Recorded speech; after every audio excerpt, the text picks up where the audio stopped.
Okay, so a bit of a late start today due to a combination of factors.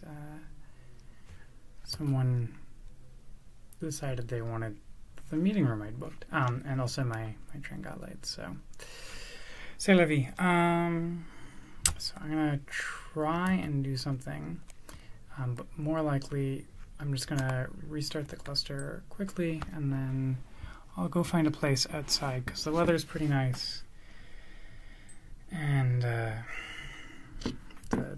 rooms are in short supply today, so there'll be a brief intermission at some point. So I'm going to get started on restarting that. So I need to switch to my special test account so that I don't accidentally screw up any production data, because that would be very sad. And also this way I don't show any secrets. So let's go switch into live mode.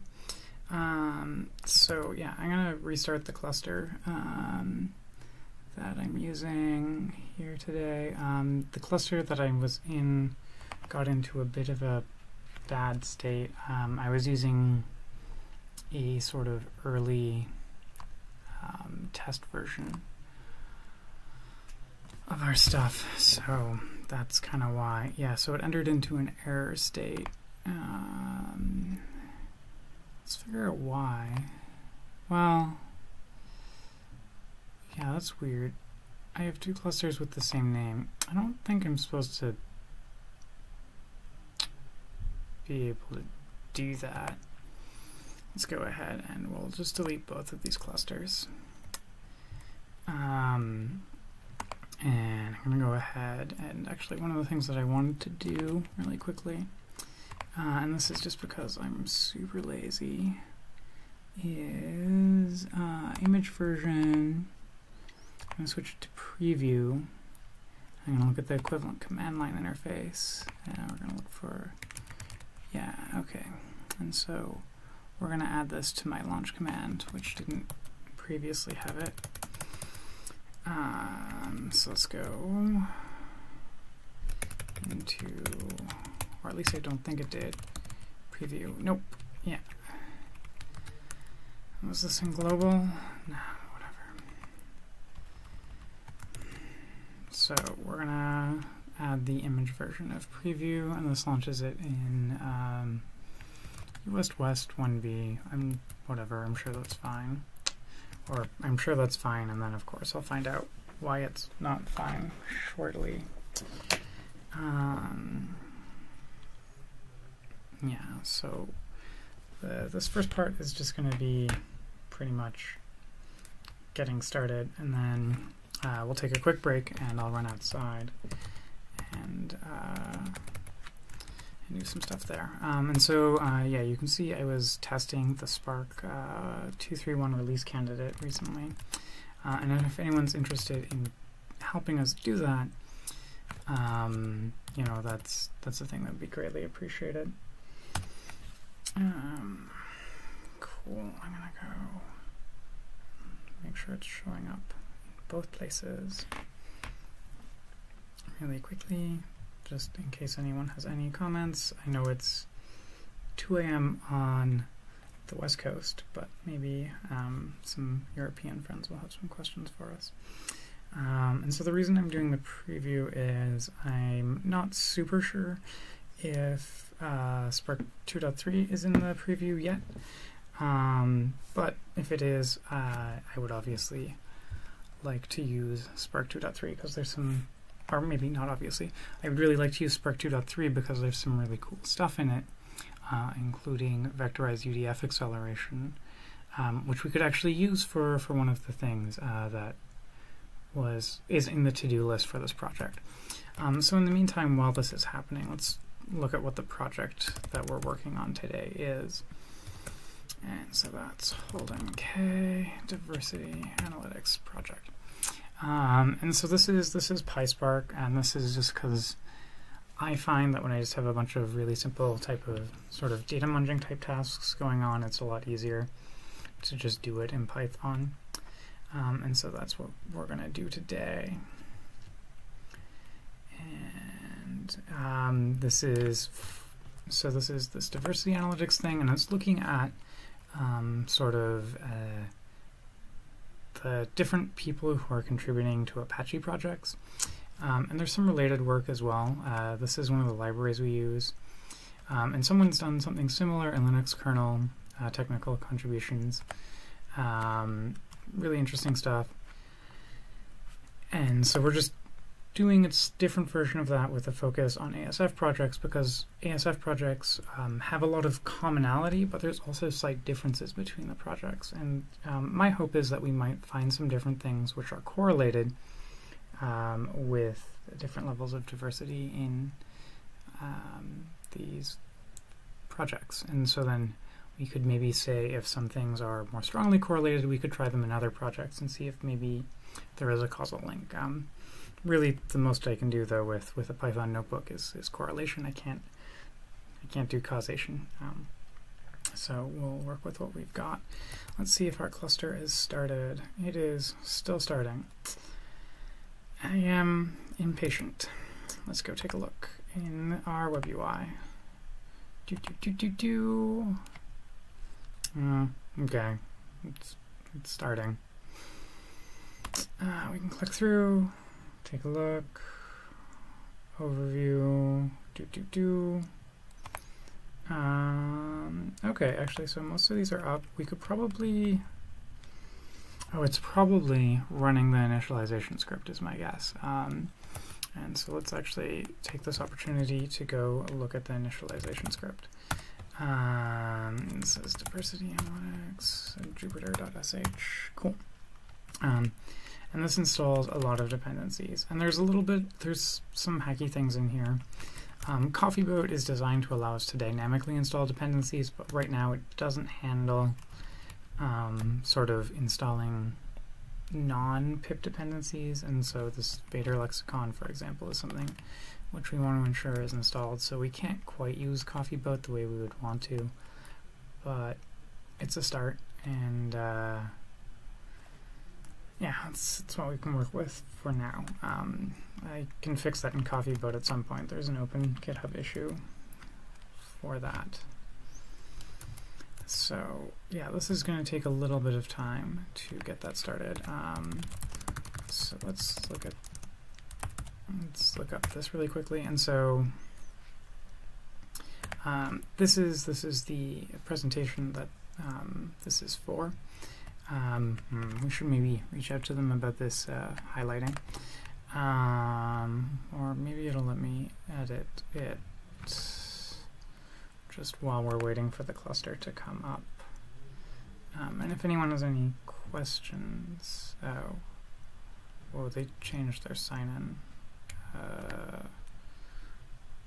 Oh, okay, cool. Probably conferences.o'reilly is the one. I don't actually know if those are different passwords, but my password manager saved them separately.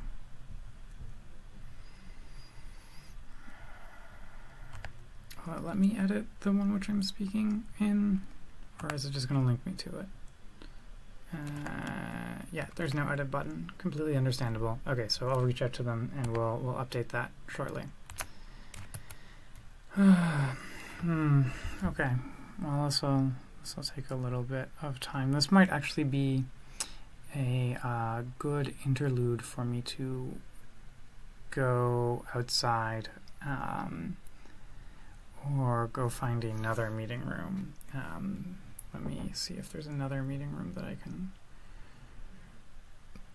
grab quickly. Super happy fun adventures. This is sort of more or less what I get for planning last minute. Yeah, there are no meeting rooms, so this will continue outside, and we can enjoy the beautiful London weather together. So I'm going to switch this into back mode.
Okay, so in theory we're back, and I guess we'll try this outside for a change.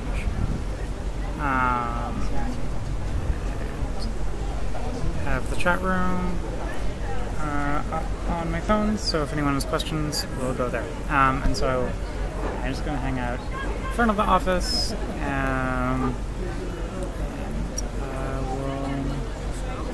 we'll do that. So it looks like the cluster came up while we were away, so that's exciting. We'll switch this back to live mode. There we go. So it looks like our cluster came up. I have a little to use because I'm kind of lazy. Start jump 2. That's how you can tell it's high quality. It has an underscore. And this uses SSH shuttle, and this just makes it easier for me. Oh, I might have to edit my known host because I bounced the cluster. No, it looks like it's fine. So this just makes it easier for me to access, or in theory it makes it easier for me to access both Jupyter and if I want to go and look at other hosts, I can do that too. So we can see here there's no current application scheduled on the cluster, and so that will change pretty soon once we start up our notebook. And we will see. Okay, cool. And it looks like it's, even though we restarted the cluster, it keeps some stuff in a Google Cloud Storage bucket, and so it still has the Python notebook that we've been working on. I also check it into source control though, because I don't trust myself really. Oh, this says that I went offline. That's maybe not great. Let's check. This does seem still going. Okay.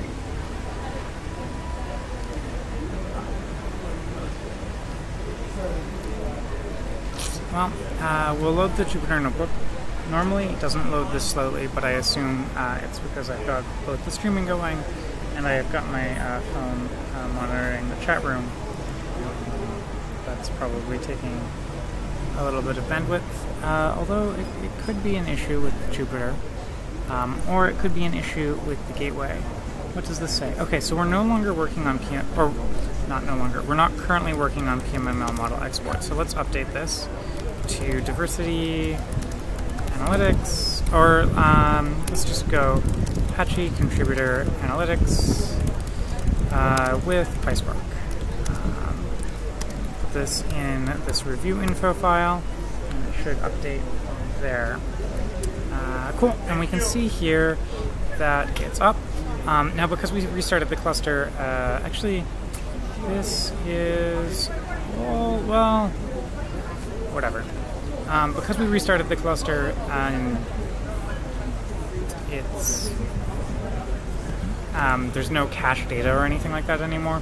So we're gonna kick off a run all. Oh, and I'm going to get rid of this. This was just something that I was doing to get ready for this week's talk, actually, which is at StrataConf London, Strata London, where Rachel and I will be talking about signing tomorrow morning. Wait for that to load and scroll up and see how this is going.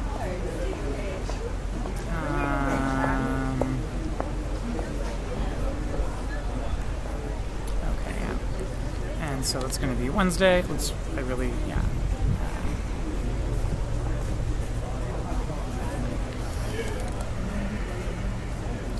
So yeah, we are in the last slot, Wednesday at 5:25 to 6:05 p.m. In the data engineering talk, talking about understanding Spark auto-tuning or magical spells to stop your pager going off at 2 a.m. I'd love for y'all to join us. Okay, so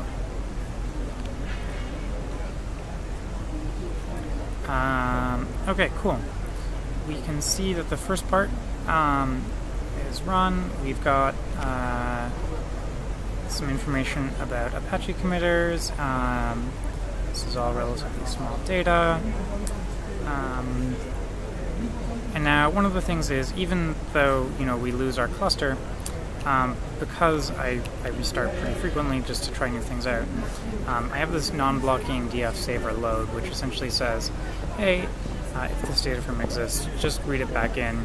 If it doesn't, write it out. And this is convenient for when things like this happen really quickly. And so you can see we have some GitHub data, we have the Percival Git data, and this is going to give us the list of commits, and that's going to be sort of what we're playing with. So we've got something to extract the email. We're going to keep going down, and we can see we've got looking up GitHub user by email address. And so this part should no longer be necessary. Let's double check that our startup script now does install PyGithub. Yeah. So this part is no longer necessary. We can get rid of the this is a hack part. That always makes me so happy.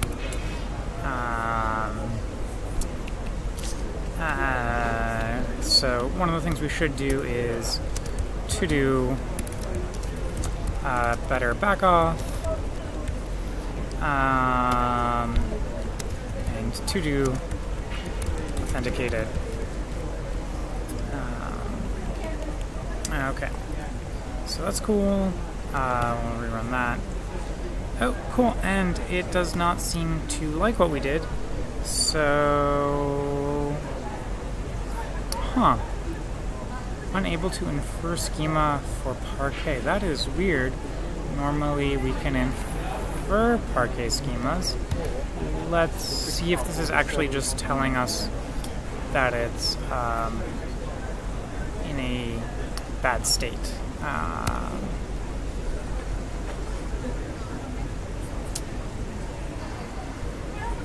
Looks like that went okay.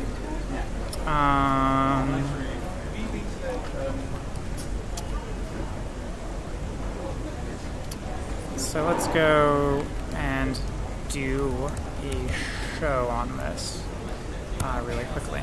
While it's running, we'll go over what this does. So there is a PyGithub client which allows us to search for users with a specific email. We wrote this as a UDF for a string type. Actually, let's take a look and see if this is PySpark 2.3 or if we're still 2.2. So I'm just going to go in here, take a look at the cluster really quickly. This gives us the application. We can click on it. The application master. That's not normal.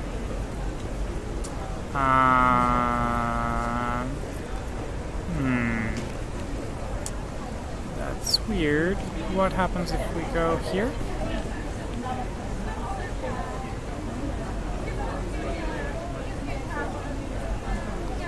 Okay. We'll see if this loads. We can also check the Spark version here, but since we're already executing a cell, okay, cool. It says error occurred while calling save. So that's great. In get return value. Oh, interesting. Interesting. It looks like this isn't super happy. Oh, maybe... Let's put this entire thing inside of a try block. Kind of a hack, but I just want to check and see. The default, I believe, is nullable, but we can double check that, because that's one of the possible reasons why this would fail. And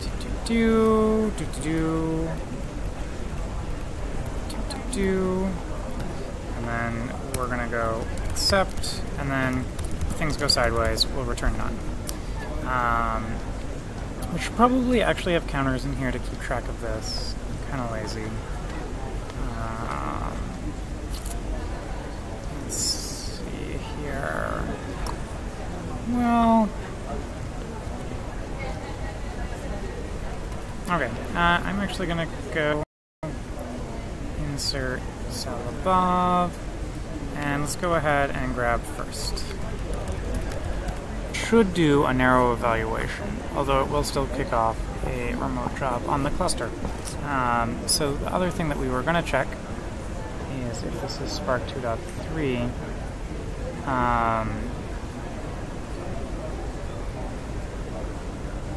This is strange. Tracking URL, application master, connection refused. That's really strange. I don't have that happen a lot, but I am running essentially a pre-release version, so it's not the most surprising thing in the world. Let's stop this one. Let's check and see if there's any sort of questions.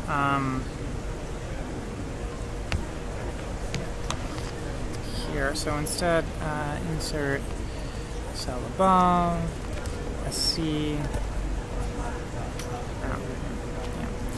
Oh, what? Oh, this is not good. This is in a really bad state. SC should not result in this.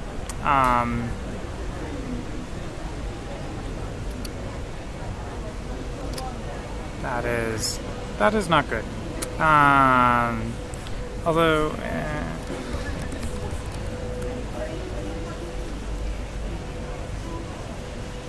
okay, let's go sc.version.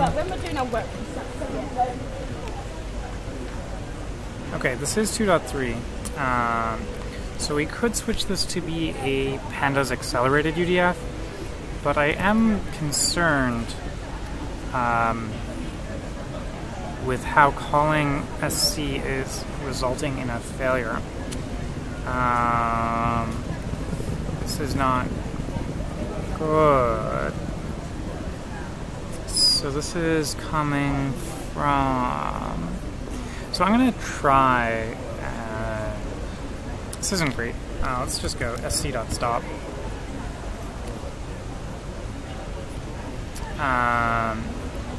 And we're going to essentially go ahead and rerun things.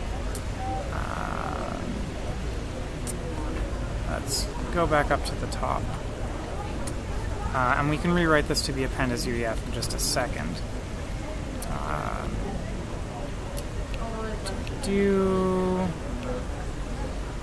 Yeah.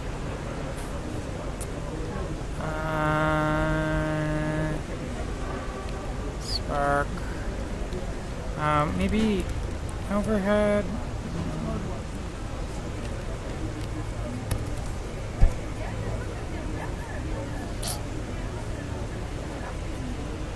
Sure. Let's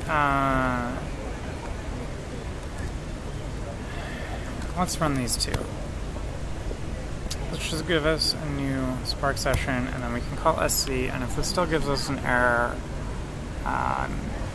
that's going to be worrying. Okay, it does.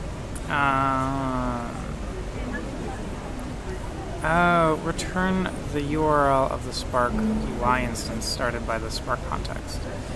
Okay. So, because there is no Spark UI started by this context, that is weird. So it looks like it's not starting a Spark Web UI, which could explain the issue with when we were trying to access the application master. That's really strange.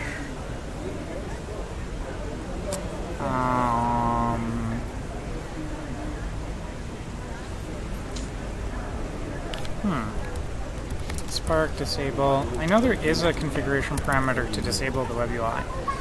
Sorry for the random debugging adventure, but So there is a way to disable it, and I want to double check that this is not true. Spark.ui.enabled, and so let's go ahead and take a look at our configuration.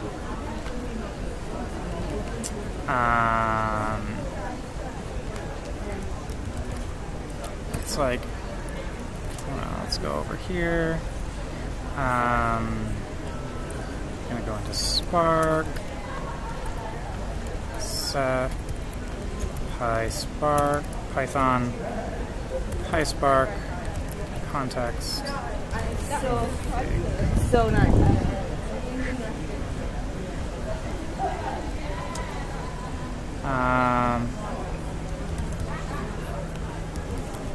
Def conf and it's not get local property. Set local property. Is it get property? So it's self._conf, which, okay, I feel not great about, but that's fine.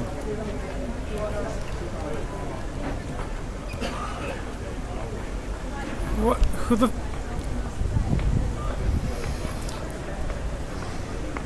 Okay. So for some reason, this was made with the Spark Web UI disabled, and that is not what I want.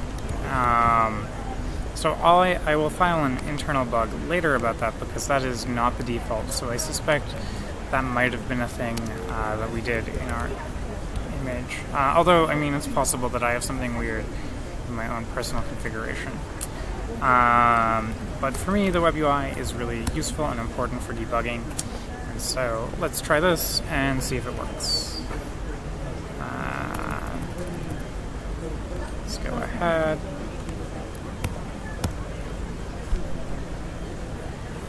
Okay, what does it say? Answer from the... Oh. God damn it.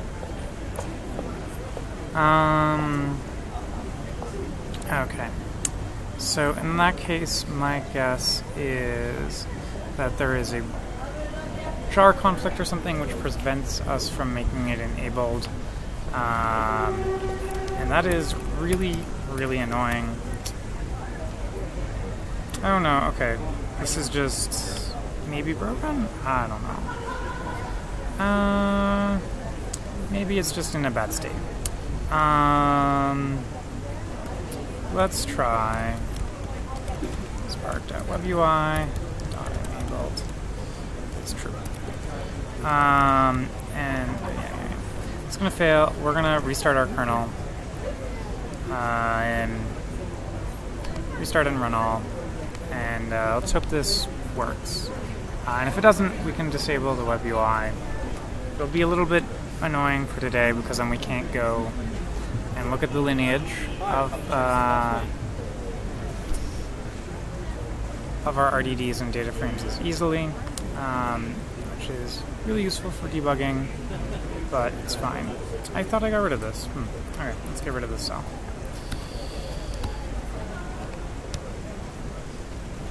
Okay. Yeah, so it looks like this does not work.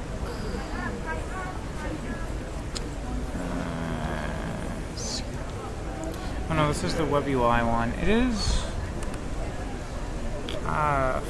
web. Let's hit back. It is. Oh, it's spark.ui.enable. Damn it. Okay. Oh, and I misspelled. Okay.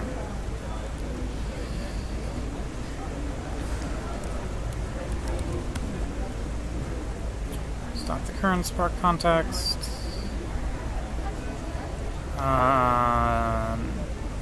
You might also have to stop the session, now that I think about it.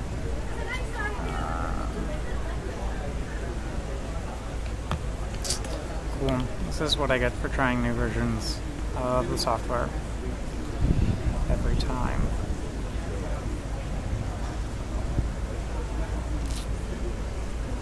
Hopefully, I'll get a chance to actually do what I wanted to do today. Actually, let's just go ahead and bounce this kernel. save that, kernel, restart and run all. And so we'll just bounce the kernel once more, and we'll see if this works. If it does, that's awesome. If it doesn't, I guess it was not meant to be.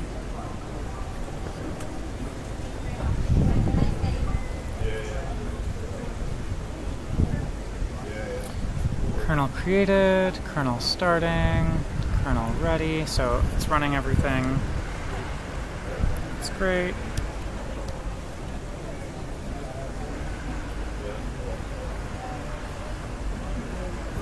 Or I mean, it's great, it's workable.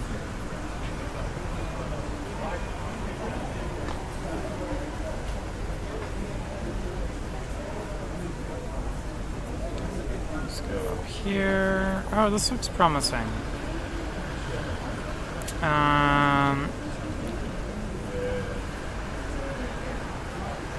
That's weird.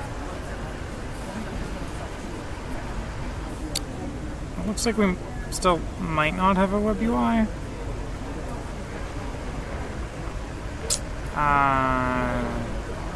That's strange. But also, I mean, not the strangest thing in the world, so I can live with that. Let's go into all application view. Let's hit reload because we'll have a new application ID. Or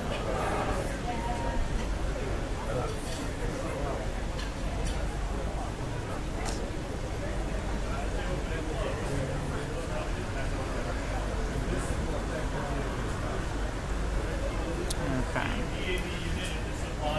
Cool. Yeah. Let's see if this is working. Turn down, the pressure goes up. Lovely. Okay. Let's go see if we have a web UI this time. Oh, do I have multiple of these? Okay, no, the other ones are finished. Let's see if this one has a web UI or not. Application master, yeah. Does not have a web UI, and that is a thing that I will investigate later when I have more time in my life. But we are definitely running inside of Spark 2.3, which is really exciting. Which means that we could rewrite this. Actually, we could rewrite a lot of these things to be Pandas UDF accelerated.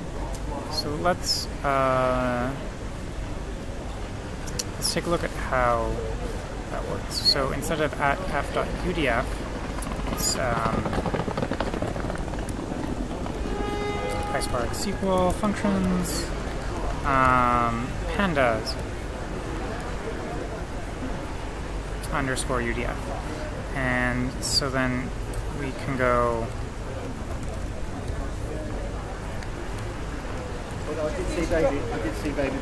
we do have to specify the return type, and the return type is string type. String type and string type. I think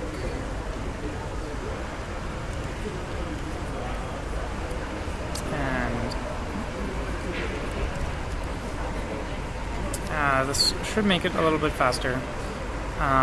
It's running now on the first part, and we'll be able to see if it's successful shortly.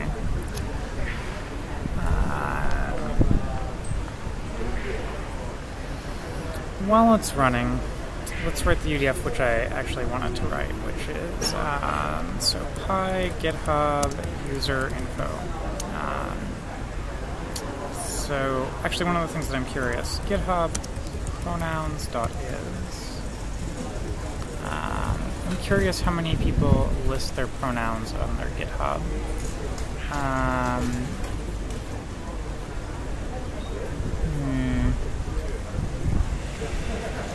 Doesn't seem like there's a lot of GitHub users who have pronouns.is listed,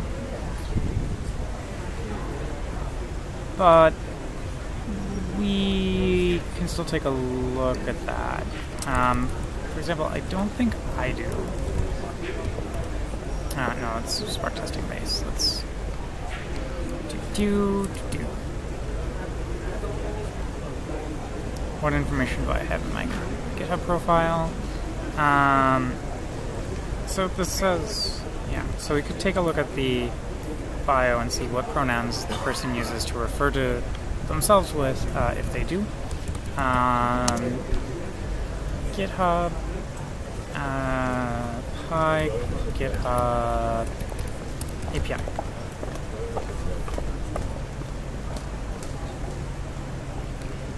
So we're going to go ahead and start writing our UDF while this is running. So it looks like it's going to take a little bit of time.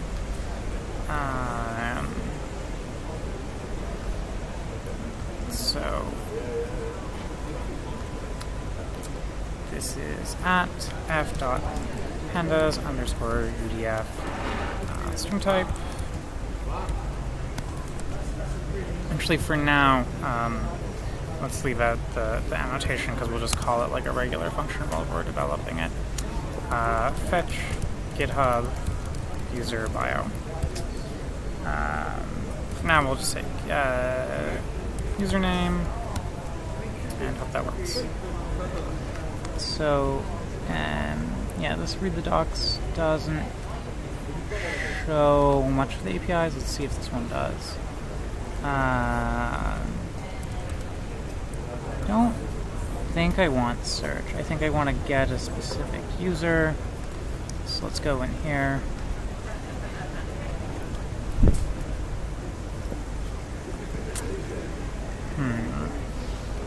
This is get users rather than get. No, here we go. Get user. So hello. Let's say.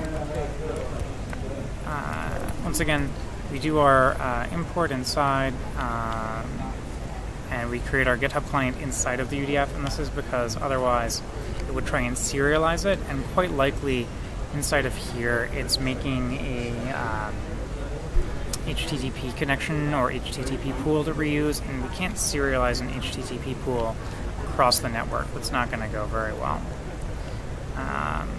So.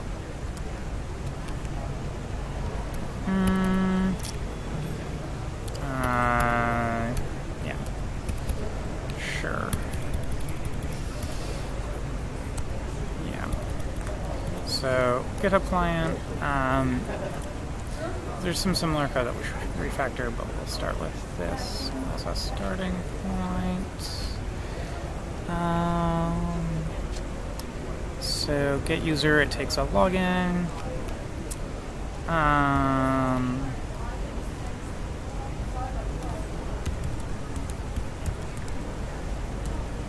Actually, might as well just make it consistent.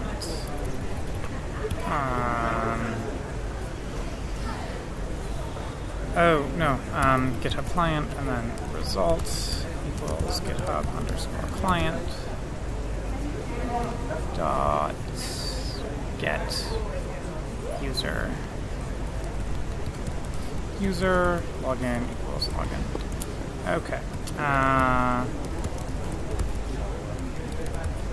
Actually, for now, I'm not going to put it in the try catch block because I just want to see whatever exception comes up.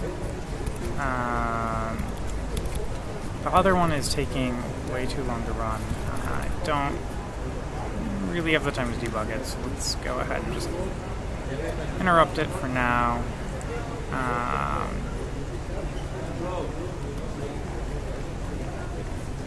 And we'll develop this quickly, and then we can just work on it, or we can get it working. So fetch user bio, login. I think my login is Fulton K, so we can check that. I'm gonna. That just gives me a named user. Let's run dir on named user and see what things I have. Insert cell above, just so that we don't keep going down. Format less than avatar URL, email, followers, headers, identity, ID.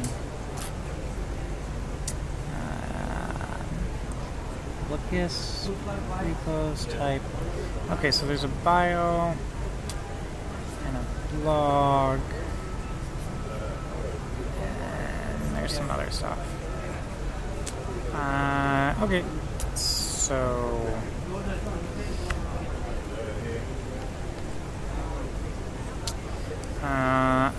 okay, actually,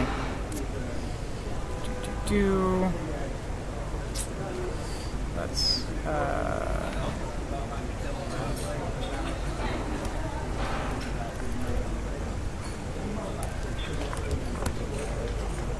okay, cool.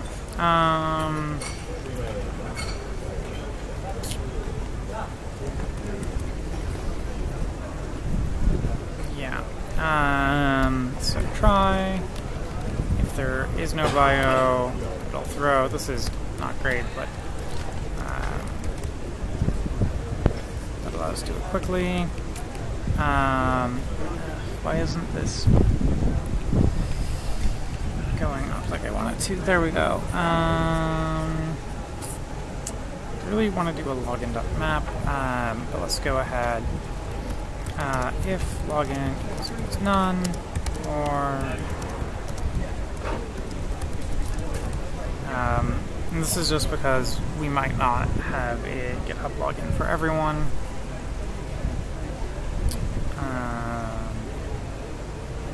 So that's pretty great. Okay, yeah. Oh, and this switches from login to logins. Then if it's a pandas UDF, and then it gets a little more complicated. Or does it? I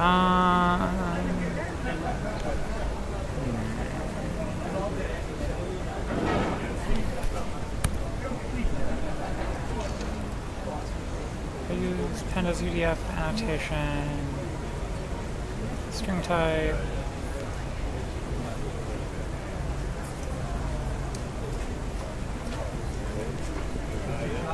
Let's go take a look.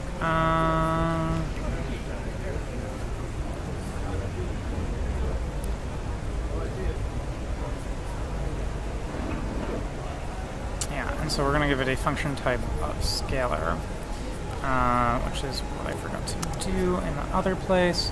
So function type, oh, oops, no, sorry, not here. Function type goes up here. Okay.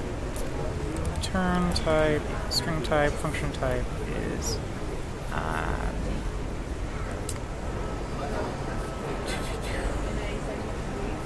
pandas UDF type dot scalar. So this is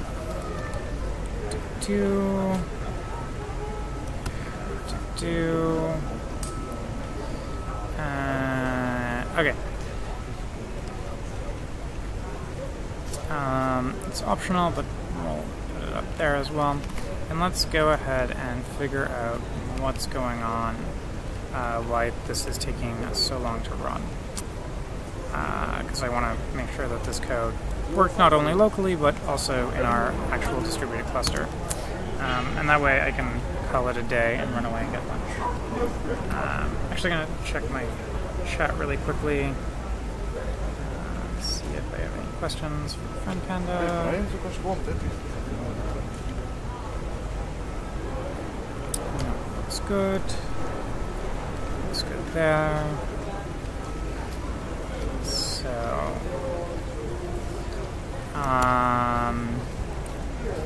okay. So we have these two UDFs. I'm going to insert a cell. I'm going to do a quick. Let's go ahead and do this. Dot take one. Let's see if that's the slow part. Okay.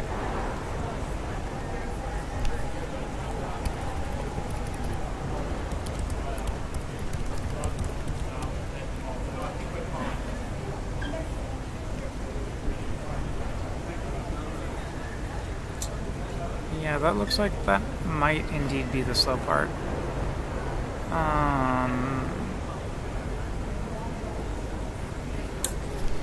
but I would have thought distinct author's latest commit was materialized in cache. And this is a thing that I could check really easy if I had the web UI, but let's go up and take a look. Distinct author's latest commit. Oh, interesting. This was probably not cached. Okay. For the next time we run this, although that should have actually, this should have reloaded from GCS anyway, so this shouldn't be that long. That's where we hit stop. Where's the... Okay.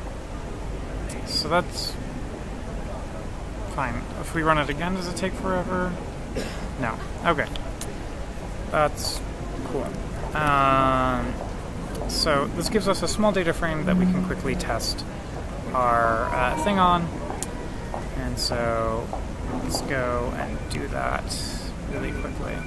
So we used with column here, and we'll use this for the GitHub username first.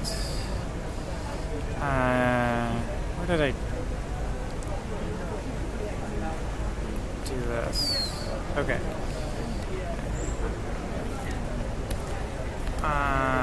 Yeah. Mini GH. Okay. Should go super fast. Insert cell above. Mini gh.show. If this takes forever, then things are sad. Oh, it's probably... Oh. It's not very happy. GUDF show string.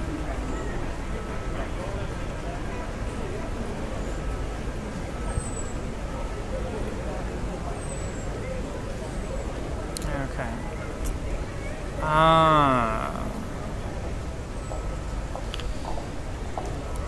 Can we do nullable? Doesn't seem like it can do null right now here, so we're gonna hack around that. So we can still use the cool new thing, but instead we'll just use an empty string.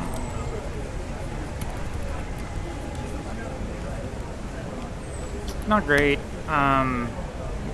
Actually really kind of bad. But,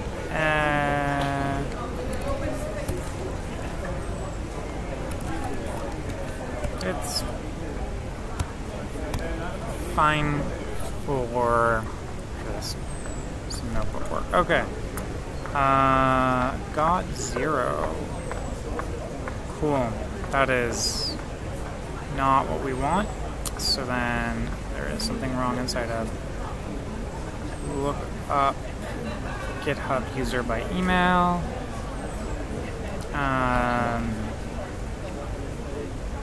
Oh, yeah. Damn it. Okay. So instead of being passed an individual thing now,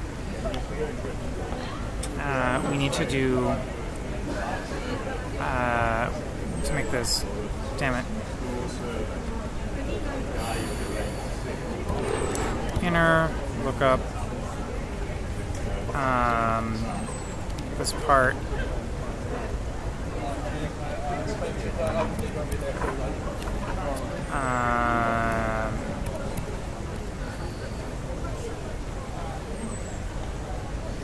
well, okay.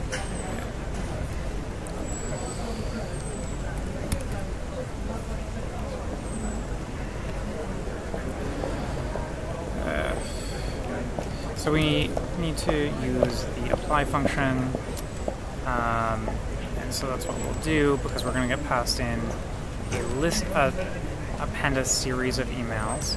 So def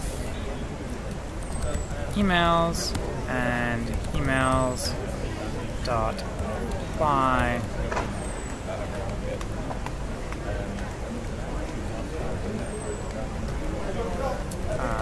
need to move this down below. Sorry, it's kind of going everywhere.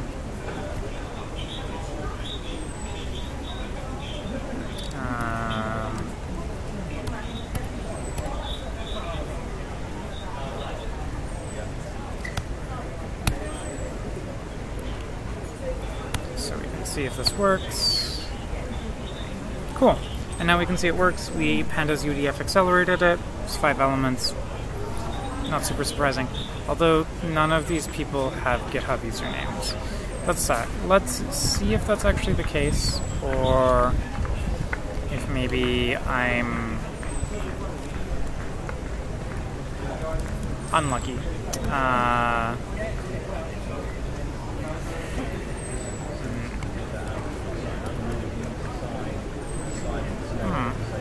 Well, no, there's a reference to that email address in code, but not in people. If I plug my email address in here, does it give me back a user?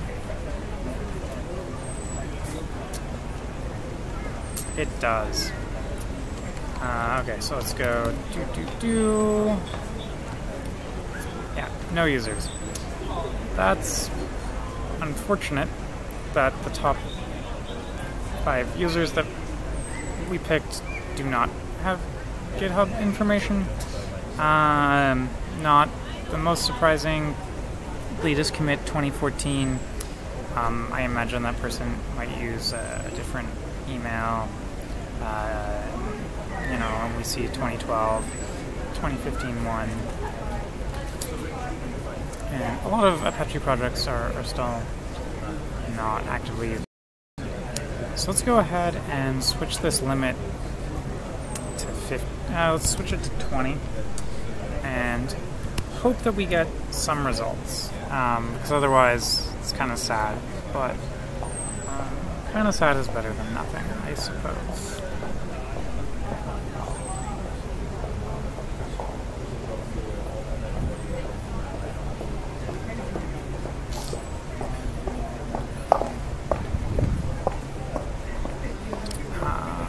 Cool, that's great.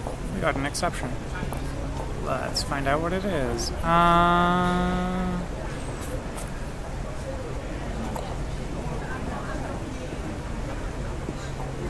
Okay. Yeah, so it looks like we definitely have to switch this to being authenticated. Good news is I have my GitHub API token already loaded. GH API token. The only question is, how do we specify it in the constructor? So let's go down, down, down, down.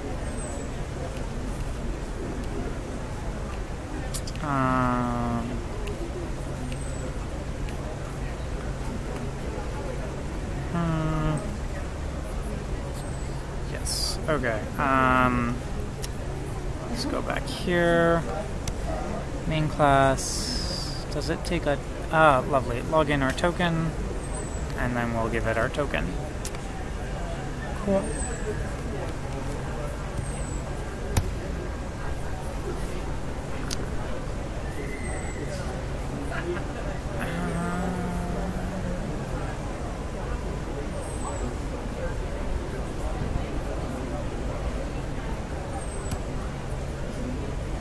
Oh, damn it.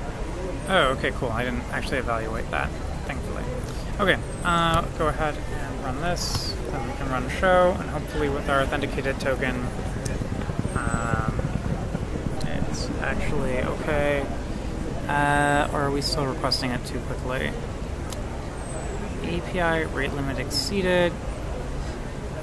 This is strange though, because... Oh, wait, weird. We are authenticated, I think. Except on the fallback. Actually, we shouldn't create a new GitHub client. We should just use the old one.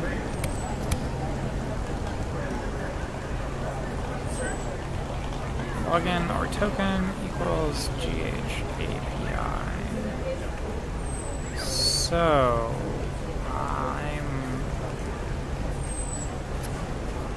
not super sure why it's still having us as unauthenticated.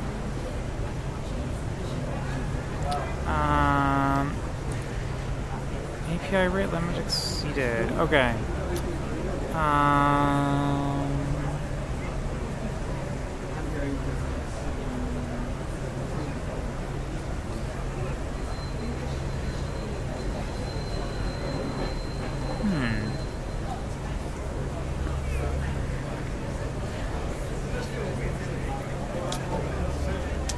Interesting. So bad at it.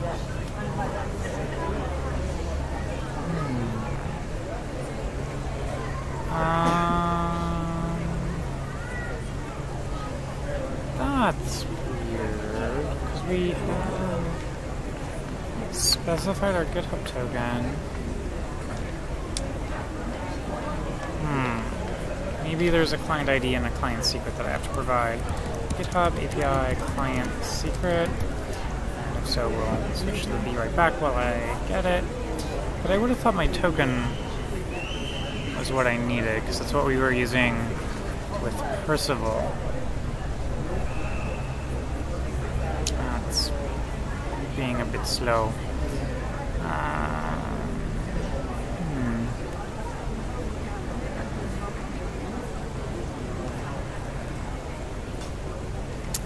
It's possible also, well,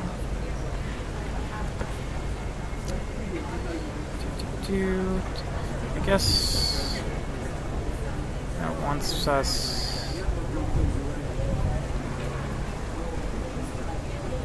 to use GitHub API token. What?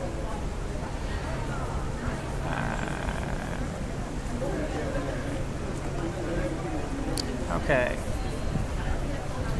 Yeah, API docs. Don't want to do via username or password.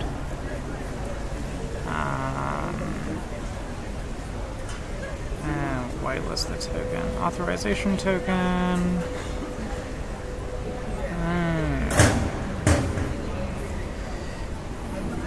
Yeah, OAuth tokens.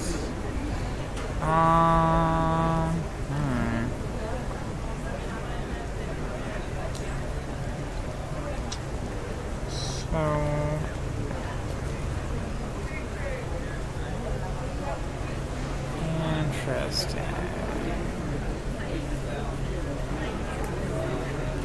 This token.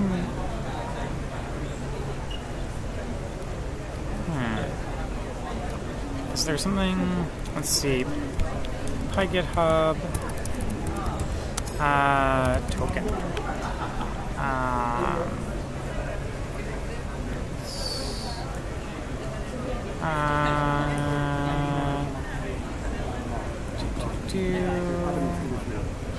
Personal access token. Let's see here. No, that's GitHub. I want PyGitHub personal access token.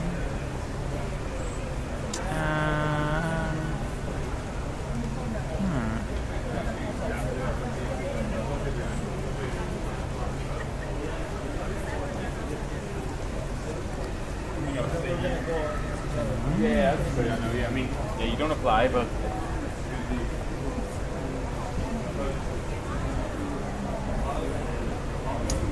oh, it wants a user. I'm confused.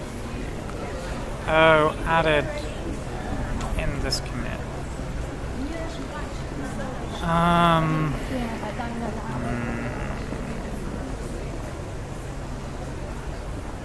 So it looks like login our token was added pretty recently. So it's possible that my version of PyGitHub does not have that, and it's actually just passing the field through, just kind of ignoring it. So insert cell below GitHub dot version. GitHub version? I don't know. Or is it PyGitHub? Never. From, okay, GitHub lowercase.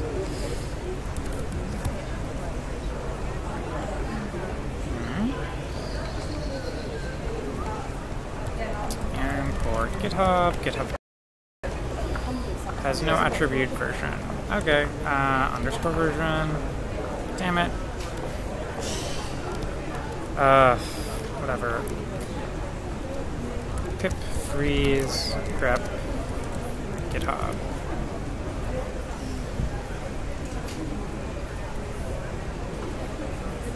Hmm.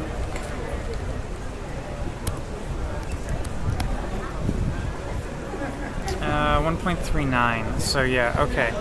So we don't have the version of PyGitHub that's required to actually be able to use these access tokens.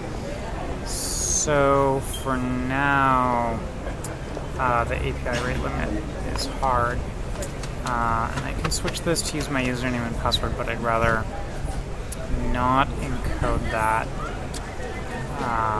Although I guess the token's fundamentally the same thing, but I'm a little lazy. Could switch this to pip install from PyGitHub directly.